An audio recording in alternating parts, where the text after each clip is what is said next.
Gente, então vamos abrir o nosso bloco Fotos.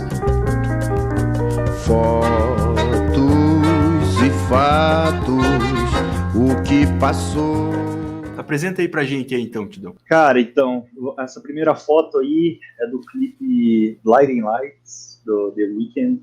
Maravilhoso. O diretor é o Anton Temi. Cara, eu gosto muito do trabalho desse cara, velho. Cara, ele usa uma linguagem, assim... Eu curto essa parada de anos 80, sabe? Uma parada mais cores vibrantes, assim, sabe? Cara, pra quem não assistiu esse videoclipe, Blinding Lights, assista que vale a pena, cara. E pra quem não assistiu o show do The Weeknd no intervalo do Super Bowl ano passado, não, fevereiro agora desse ano, realmente vale muito a pena. São 18 minutos de show que valeram 6 milhões de dólares o show dele, custeado pelo próprio The Weeknd, que ele queria fazer um negócio para arrasar a boca do balão no Super Bowl. Foi nem chamado pra Billboard, né? Alguma coisa assim, por conta desse show. Não foi chamado? Não foi. Deu alguma rixa, assim. O show dele no Super Bowl valeu totalmente ingresso, né, cara? Nossa, o que foi aquele show? Assim, acho que são 350 bailarinos participando. Cara, é uma coisa realmente impressionante para quem nunca viu. Então, procura The Weeknd com K mudo, Super Bowl. E é muito interessante o que o cara mostrou pra gente. E essa foto é desse clipe do Blinding Lights, né? Isso. Falando do Super Bowl, até na época viralizou 2 memes por conta dessa apresentação, que ele usou muito o esquema do POV, né, Point of View, de ele filmar e fazer toda a movimentação, né, então os memes que aconteceram filmando o cinegrafista, né, o cinegrafista assim, ó, tentando controlar a câmera dele, sabe? Muito engraçado, cara. Mas é muito bom essa coisa em primeira pessoa, aquela cena que ele se perde naquele labirinto de espelhos ali. Cara, aquilo ali é uma coisa maravilhosa, cara. Assim, as saídas de câmera, tanto na hora dos fogos, quanto nessa hora que ele se perde no meio daquela multidão, cara, são coisas assim cinematográficas. Eles produziram cinema ao vivo. Foi uma coisa realmente muito, muito bem pensada e seguramente teve um roteiro e um cuidado na preparação que poderia nos parecer surreal, né? Eu gostaria, até vou tentar procurar depois se tem algum making off, algum behind the scenes, isso aí, porque eu lembro que na época eu procurei algumas coisas e eu aprendi muita coisa ali. Por exemplo, o cinegrafista de campo, ele estava vestido igual os bailarinos, né? Ele não estava com uma roupa preta igual todo videomaker usa, ele estava lá com a roupa dos bailarinos, e você não consegue perceber que o cara tá ali. E outra coisa foi essa parte do túnel de espelhos ali. Você não vê em nenhum momento o cinegrafista, em nenhum momento. E o figurino é muito bonito também, aquele terninho. Sim. Aquele terninho vermelhinho, né? O que eu teria para comentar dessa foto é que ela me tem uma referência muito Star Wars. Eu tenho uma pegada, ela me lembra uma referência a George Lucas, trabalhando nas duas cores que são basicamente as cores mais reincidentes e repetidas a nível de Instagram e a nível de percepção visual nos dias de hoje, que é o ciano e o laranjado, né? Esse clipe, ele tá voltado bem pro vermelho e alguma coisa no prata, assim, porque ele usa um carro prata, então ele tem que fazer essa mescla de cores, assim, mas bela referência. Esse aqui é um cara que se chama Parker Walbeck. Ele é um videomaker. Ele que, eu acho que foi, não vou falar que foi um dos primeiros, mas dessa leva de internet, assim, ele ficou muito conhecido por fazer vídeos para a internet. Quando eu comecei a estudar, esse foi um dos primeiros cursos que eu fiz, é um americano, ele fazia muito vídeo de esportes. Foi o cara que me ajudou a enxergar um pouco desse mundo do audiovisual. Gosto muito do trabalho dele. Bom, então voltando ao que eu tinha falado sobre as referências dos anos 80, né? Também curto a direção de fotografia desse cara. Para quem não conhece essa série, né, Stranger Things, é uma série que é voltada aos anos 80 e a fotografia é animal, cara. As cores, movimentação de câmera, figurino, trilha sonora espetacular. Então eu bato palma pra esse cara aí também, Tim Ives. Esse Tim Ives me lembra muito, eu não sei até se não é ele, cara, o cara que faz a direção de fotografia daquele Gambito da Rainha, que é algo assim, não é ele, não surreal, é ele. Cara. Mas esse cara tem que tirar o chapéu também. Nossa, esse do Queen's Gambit ali é muito precioso, cara. Eu achei, talvez tenha sido uma das grandes fotografias que eu vi nos últimos 10 anos, assim, com certeza absoluta, cara. Esse seriado realmente, a nível de direção de cena, harmonia cromática, cara, é tudo preciosamente calculado.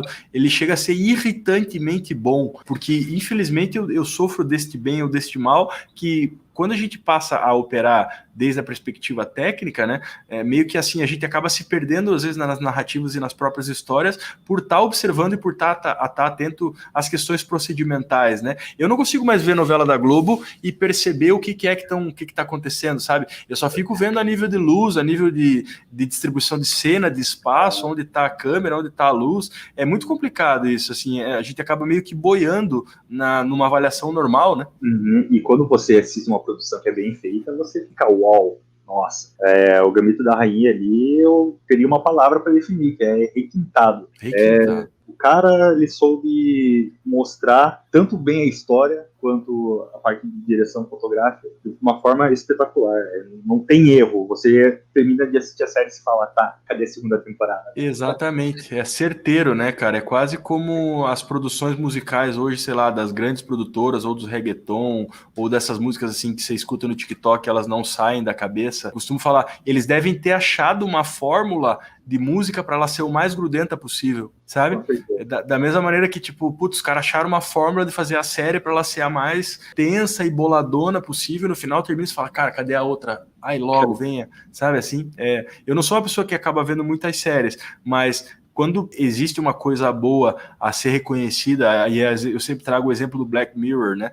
Eu acho que o Black Mirror inaugura um patamar de narrativa novo na nossa sociedade. Eu não preciso ter uma coerência, então, cronológica de fatos para eu conseguir entender a temática de fundo daquilo que o diretor ou os diretores estão querendo me propor, né? É muito mais uma questão conceitual e de entender a intencionalidade do diretor, a intencionalidade artística, a intencionalidade autoral daquele que nos faz chegar, do que necessariamente entender a história, né? E meio que a arte contemporânea, e esse filme Stranger Things também, essa série acaba se baseando muito nisso, né? Ela é da sensação, ela é dessa coisa de te despertar e de fazer pensar coisas que talvez você não teria pensado. Com certeza. Essa série, por mais que ela é ligada ao suspense, né, do monstro lá, e eu nunca gostei, mas, cara, por aquilo que a gente falou, pela narrativa, pelas cores, pela vibração que traz, cara, me apaixonei, velho. Me apaixonei e não vejo a hora de sair a quarta temporada.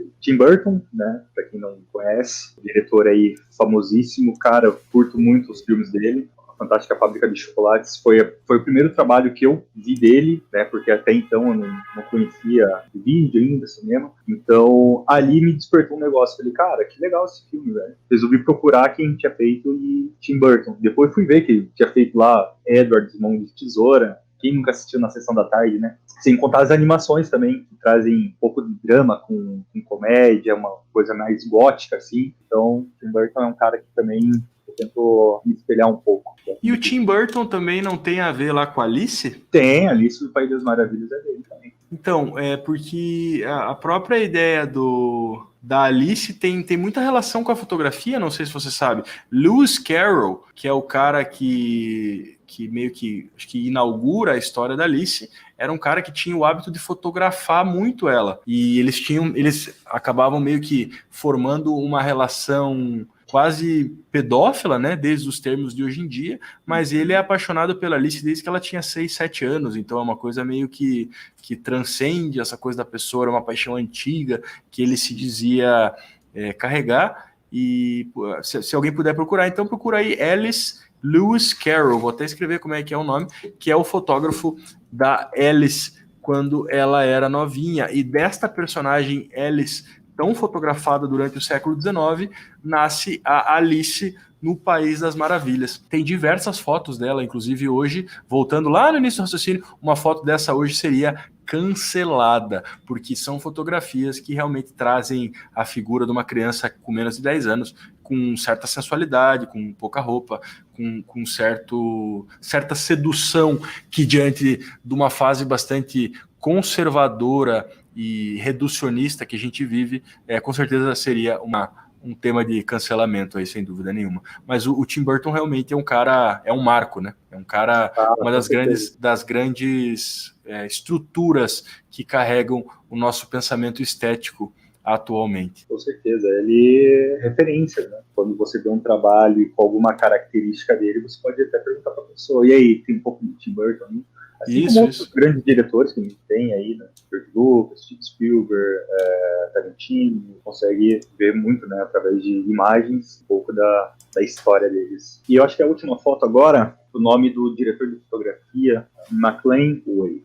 Já assistiu essa, Gui? Não conheço, não. Conte pra ela, cara, nunca ouvi falar. Essa série, ela ganhou a série de melhor série documentário do Netflix em 2017, se eu não me engano. Ela conta a história do Osho, pensador religioso da Índia, né? E conta a história quando eles migraram para os Estados Unidos e formaram uma seita, né? Uma série documental verídica, né? Fatos reais. E, cara, fotografia também, eles conseguiram conservar muito bem as imagens do passado, mesclaram muito bem com os depoimentos que teve agora no futuro, revisitaram os locais de assentamento e, cara, transformaram numa série fenomenal, cara. Eu recomendo muito quem gosta de documentário e até quem não gosta de assistir essa série, cara.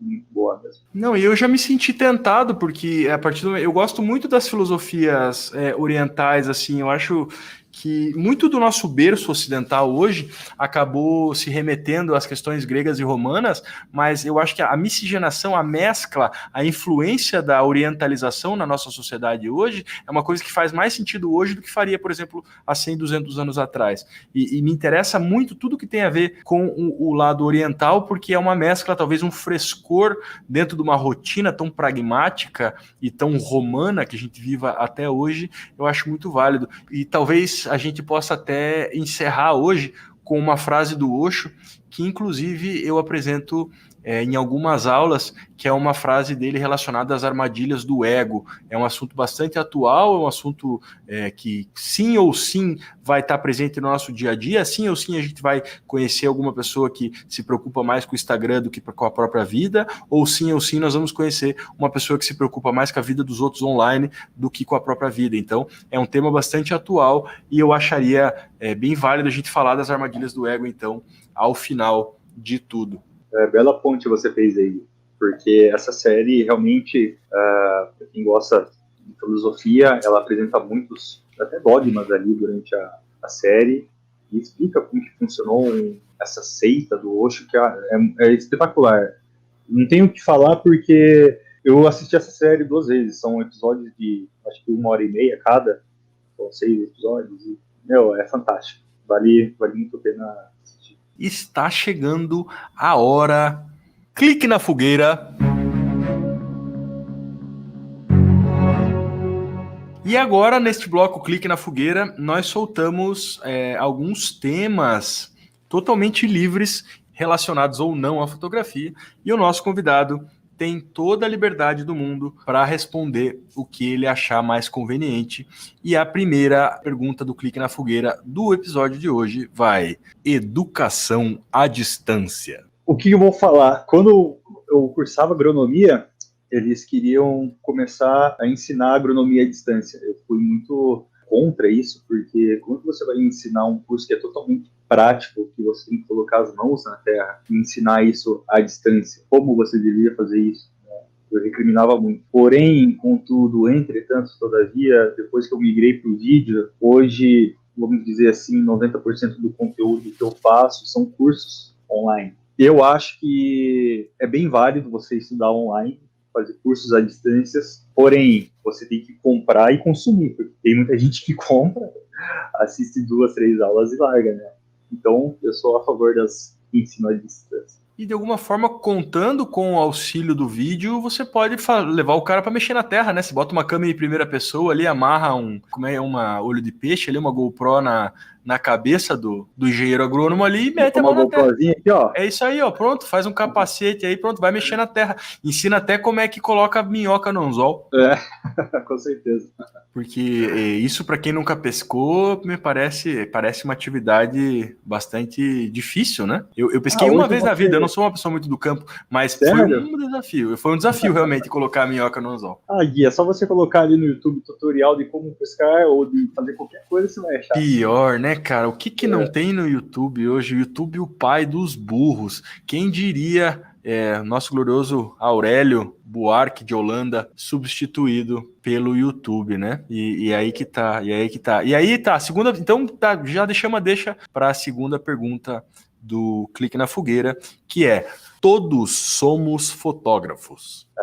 Isso aí é bem difícil. Difícil, todos somos fotógrafos, porque hoje com o smartphone na mão você consegue fotografar, você consegue editar até pelo próprio celular. Os famosos fotógrafos de Instagram, né? Quem nunca tirou uma fotinho ali, postou no Instagram, no Facebook? Eu acho que você pode tirar sim fotos. Todo mundo tem a liberdade, mas saber como tirar foto já é diferente. Aí, deixa aqui a escola de fotografia número 1 do sul do país. Como dizia um famoso o senhor num comercial que ele falava aqui em Curitiba, apareça! Lembra disso? Inclusive, conheci as instalações aí, gostei, Gui. Conheceu as instalações? Vai ser inspirado nisso aí. Não vamos falar o produto, mas vamos falar o nome. Entrego o santo, mas não entrego o milagre, mas não entrego o santo. Chamava-se apenas Rick. Basta saber do que se tratava Rick.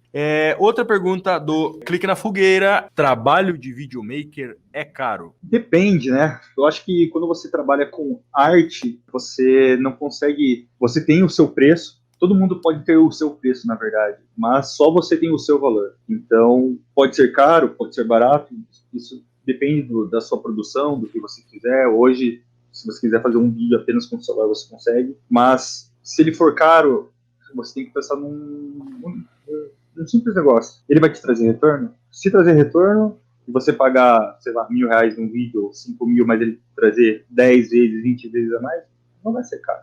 Agora, vai ser caro para aquele que investe e não tem retorno.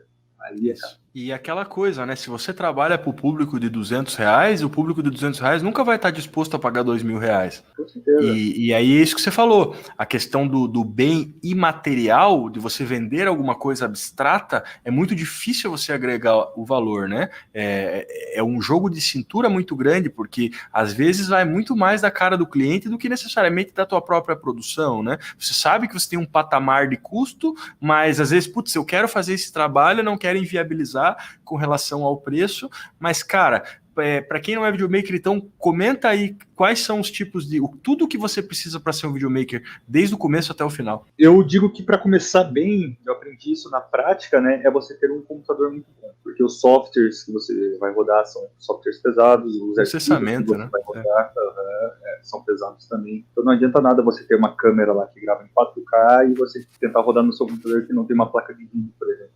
É muito mais fácil você conseguir alugar um equipamento como câmera fotográfica, como câmera de vídeo, como equipamento de som, de luz, do que alugar um computador. Primeiro passo é ter um computador bom. Segundo, temos várias câmeras de entrada hoje. Se você não quiser começar com o celular, você pode começar com câmeras de entrada como Canon T3i, Canon T6i.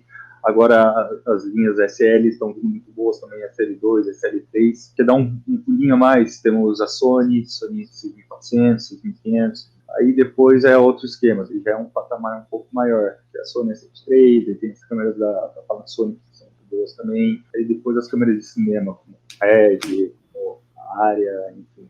Mas, primordialmente, computador bom, uma câmera de entrada, depende do seu trabalho, se você quiser ter uma captação com áudio bom, você compra um microfone shotgun, da câmera, porque as câmeras mirrorless ou DSLR não captam som muito bem, então é bom você ter um microfone externo, às vezes uma lapela também ajuda muito bem. O kit de iluminação é primordial. E esse que você está falando, explica para o pessoal o que é o shotgun. Essa coisa boom, é o que vai em cima da câmera? É como se fosse boom. Eu tenho um aqui, você quer que eu pegue? Mostra aí pra gente. Esse é um microfone para você colocar em cima da sua câmera. Então, isso é o que o pessoal chama de boom, né? O boom é aquela vara que você coloca o microfone shotgun em cima. Tá bom. Entendi. Microfone. Então, você tem uma câmera com uma captação externa de áudio boa. Às vezes, né, se você quiser investir mais, você pode comprar gravadores de som para você fazer a captação do áudio em separado da câmera. Separado, um backup. E é bem interessante. Então, assim, quando o pessoal fala que o trabalho do videomaker é caro, então não esqueçam que o cara tem que ter um equipamento bom, o cara tem que se deslocar, o cara tem que ter equipamento de luz, equipamento de som, um PC porrada, pagar mensalidade de software e passar horas na edição, que às vezes até o cut e realmente escolher o frame que te interessa consome muito mais intelectualmente, fisicamente, tanto a nível de olho e de punho, do que o ato fotográfico em si, né, cara? Assim, dentro da ideia do vídeo, a edição posterior é o grande trabalho daquele que se propõe a fazer algo, né? Sim, você vai gastar muito tempo na edição, né? Falou ali que eu tô com uma cadeira gamer, né? Eu passo a maior parte da minha vida, trabalho sentado, né? Da minha vida sentado. Um amigo meu falou, né? Ele falou assim, cara, é melhor você investir agora numa cadeira do que lá pra frente você ter que investir em fisioterapia e tal. Então, é verdade, eu passo muito tempo sentado, ela é extremamente confortável e a gente tem que trabalhar de uma forma confortável. A rua é só uma parte do trabalho, eu passo mais tempo editando do que captando nada. E esse que talvez seja o grande negócio que quem está fora da realidade não consegue entender do quanto é metódico e do quanto é trabalhoso para um videomaker, então, realmente conseguir chegar a um produto final. Não que para o fotógrafo não seja, mas eu não tenho a possibilidade de dar um preset, de copiar ajustes dentro do universo de frames, né? É bastante trabalhoso.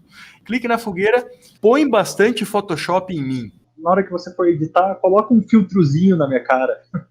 Tá rolando isso aí já? Fala. Puta aí eu vida. dou aquela brincada, né? Ah, que tipo de filtro você quer? Do cachorrinho? Do gatinho? Exato. Você tá falando de filtro. E veja como, assim, a ideia do Photoshop chegou em forma de filtro, então, né? O filtro é o Photoshop animado, né? Agora é o filtro. Antigamente falavam, né? Ah, faz um Photoshop. Agora coloca o filtro. Então atualizaram. O palavreado foi atualizado com sucesso. Atualizaram. Que interessante. E como a gente mudou de, sei lá, 15 anos para cá, né, cara? A gente nunca mudou tanto como a gente mudou desses tempos para cá, agora com essa dependência. E aí já quero fazer um paralelo um pouco filosófico também, com o que se refere à hiperrealidade. O que é a hiperrealidade hoje? Quando a gente para pensar que as primeiras pinturas, os primeiros esboços, até a arte românica, a arte gótica, foram todas formas de expressão artística que nascem para ilustrar os textos. Então, assim, essas formas de arte, elas falavam basicamente o quê? De textos sagrados e bíblicos. Era uma textolatria que o mundo vive até o século XX, realmente querendo usar as imagens em favor de narrativas textuais. O que acontece a partir do século XXI e do final do século XX é o quê? É o giro copernicano dessa preferência. Hoje, o que a gente tem? Nós temos os textos para explicar as fotografias, afinal. Quem é que tem a preferência? Já não é o texto faz horas, já ninguém lê nada, já ninguém tem essa vontade, essa disponibilidade de tempo dedicado a ler um livro por semana, sabe? Como já foi uma regra em certo tempo na nossa humanidade. Então, com essa textolatria superada, a gente tem uma imaginolatria, né? Uma coisa que realmente os filósofos da pós-modernidade ilustram como hiperrealidade. E qual que é a ideia desta hiperrealidade? Mais me vale a representação. Por quê? Porque tudo no mundo eu acabo entendendo como foto. Eu não preciso ir para o Egito, eu não preciso ir para Valência para entender como é Valência e entender o Egito. Eu posso ter o Google Maps, entende? Eu posso me situar, botar o bonequinho e lá girar. E como tudo é feito a partir das fotos, as fotos, elas eventualmente podem ter certas artimanhas, certos bônus para nos representar de melhores maneiras possíveis. E aí, sendo isso, a foto não tem nada de verdade e a foto tem de representação. Então, estamos tão acostumados com a ideia da representação e não da realidade, mas então, assim, eu troquei conhecer a realidade por uma representação da realidade. Às vezes sai mais rápido, é mais vantajoso para mim. Da mesma forma como eu troquei as grandes frases e textos, os textão, pelo emoji. Sai mais vantajoso para mim hoje mandar o emoji,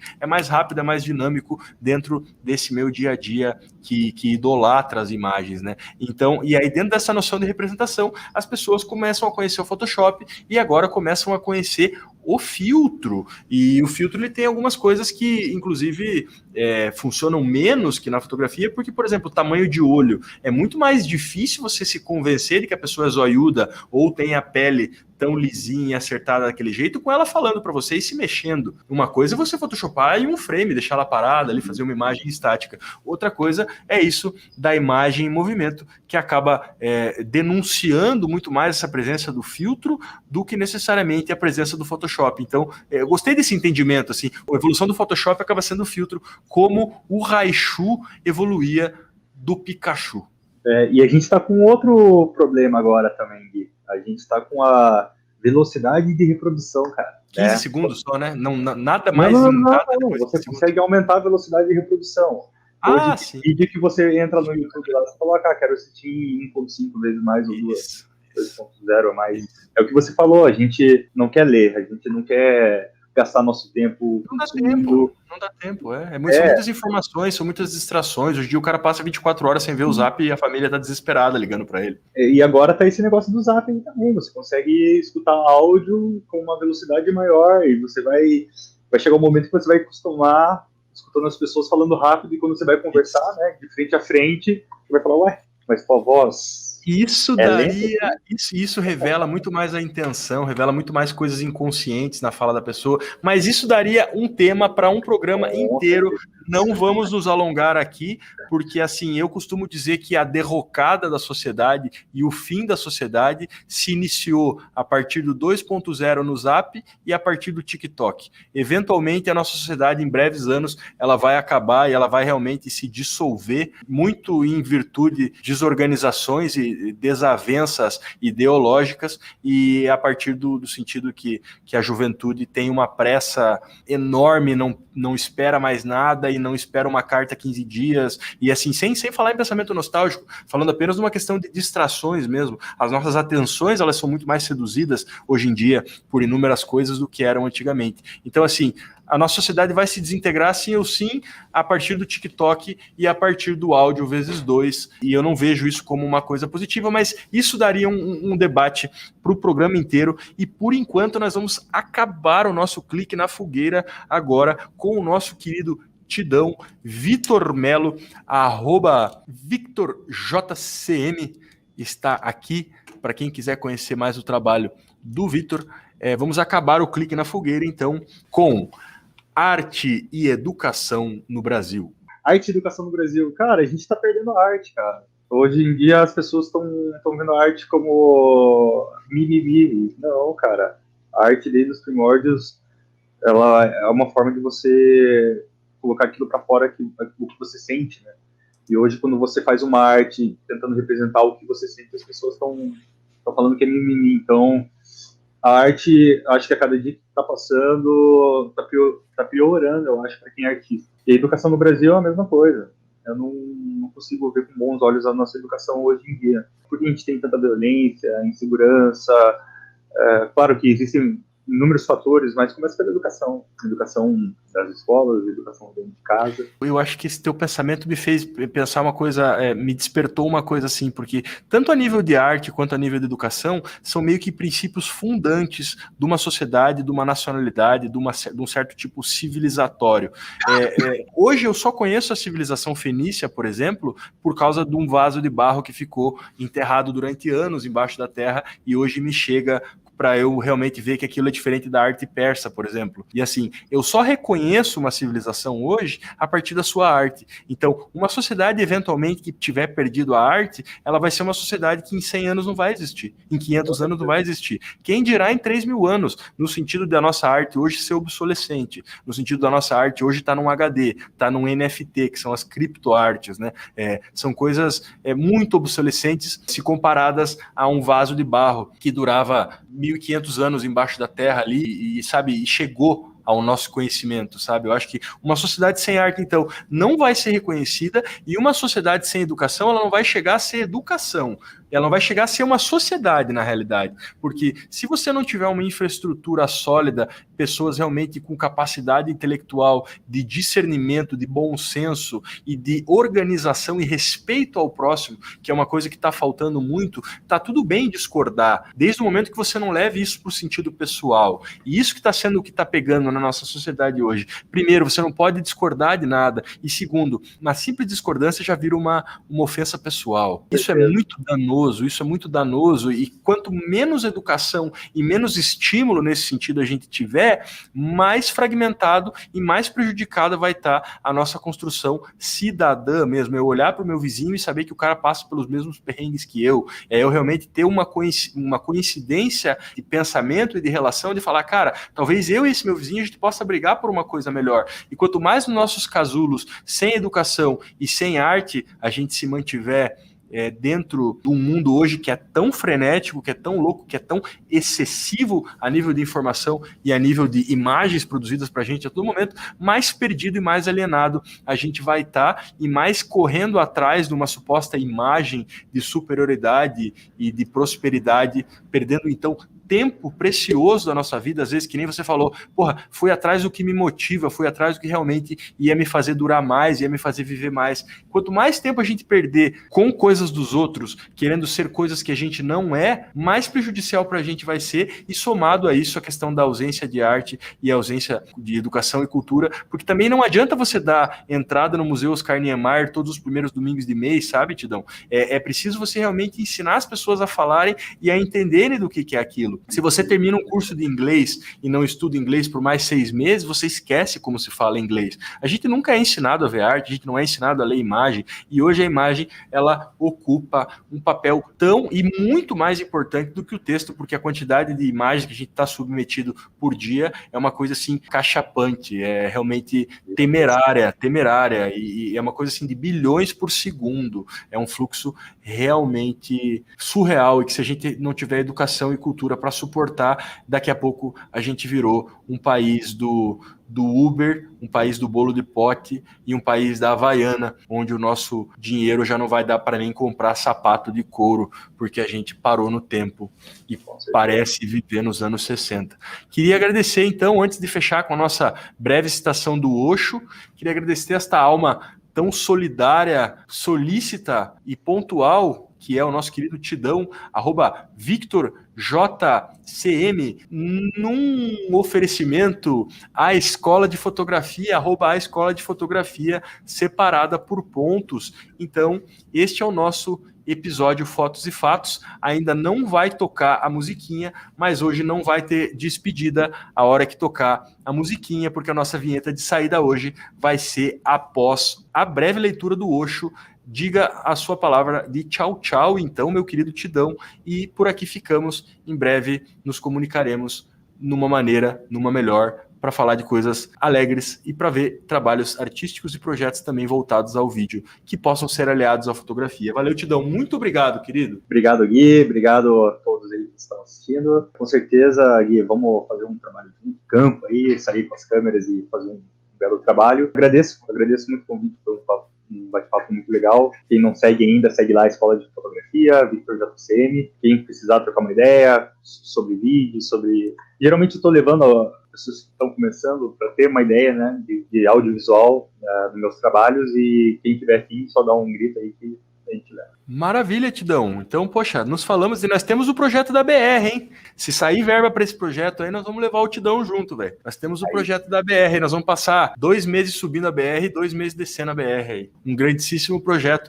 muito humano e muito consciente disso agora que o Osho vai falar pra gente, que o Osho fala muito sobre as armadilhas do ego. Obrigado, meus queridos, para quem estava aí. Nós vamos então fazer a poesia do Osho agora. Já vai tocar a musiquinha do nosso glorioso Elton Medeiros, e de hoje partimos aqui. Fotos e Fatos com o Tidão Victor Melo. E Osho nos diz: se você acha que é mais espiritual andar de bicicleta ou usar o transporte público para se locomover, tudo bem, mas se qualquer pessoa que dirigir um carro for julgada por você, então você está preso numa armadilha do ego. Se você acha que é mais espiritual não ver TV porque mexe com o seu cérebro, tudo bem, mas se julgar aqueles que ainda assistem televisão, então você também estará preso numa armadilha do ego. Se você acha que é mais espiritual evitar saber das fofocas ou de todas essas notícias da mídia, mas ainda se encontra julgando aqueles que leem essas coisas, então você estará preso numa armadilha do ego. Se você acha que é mais espiritual fazer yoga, se tornar vegano, comprar comidas orgânicas, cristais, praticar reiki, meditar, usar roupas hippies, visitar templos e ler livros sobre iluminação espiritual, mas julgar qualquer pessoa que não esteja fazendo isso, você ainda estará preso numa armadilha do ego. Seja sempre consciente ao se sentir superior. A noção de que você é superior é a maior indicação de que você está numa armadilha egóica. O ego adora entrar pela porta de trás. Ele vai pegar uma ideia nobre, como começar yoga, e então acaba distorcendo-a para servir ao seu objetivo, que é fazer você se sentir superior aos outros. Você começará a menosprezar aqueles que não estão seguindo o seu caminho espiritual correto. Superioridade, julgamento e condenação, estas são as armadilhas do ego. Muito obrigado, queridos. Uma boa jornada fotográfica para vocês. Até quinta que vem. Tchau, valeu, Tidão!